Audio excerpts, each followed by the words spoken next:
Ludvig Kalen, velkommen til Halv Gods. Du vil forsøge at dyrke heden. Jeg vil bygge kongens første koloni derude. Det er fantastisk, det du er i gang med. Jeg får redan en känsla av liv her ute. Heden er Guds natur i al sin pragt. Hvorfor kastrere et vildt bæs, der bare gerne vil være frit? Man har Gud netop ikke sat mennesket på jorden for at skabe civilisation.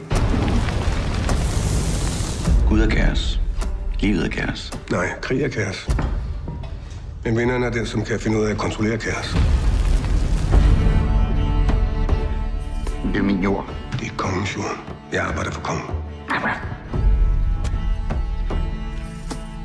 Hold op med at tale om kongen, som om du kender ham. Han ved ikke engang, du findes. Er du kommet til at lykkes med at bygge din koloni derude? Ja.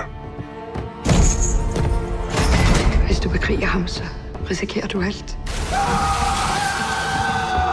Schenkel stopper ikke, før han er vundet. Jeg har brug for dig. Du vil bare have din adelige titel, så du kan mænge dig med de fine folk.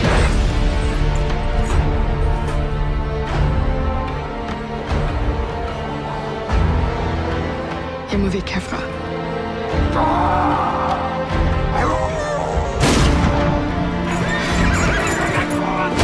Vi vill fan inte dö för det är ett helt projekt.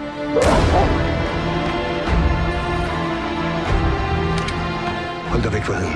Er det forstået? Kaos, Ludvig. Livet er kaos.